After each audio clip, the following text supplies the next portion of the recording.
বাংলাদেশের এক নির্জন গ্রাম, যেখানে সূর্য ডুবে গেলেই ঘরের বাইরে পা রাখে না কেউ।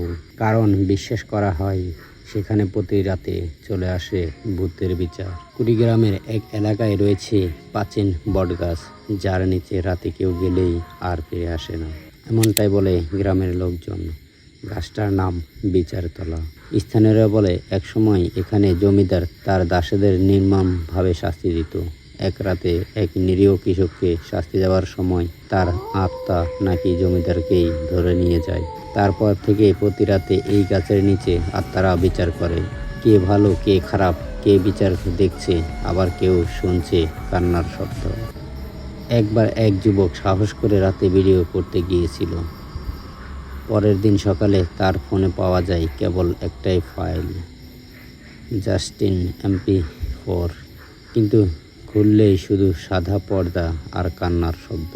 কমেন্টে জানান আপনার মতামত, আর এরকম আরও গল্প পেতে সাবস্ক্রাইব করুন।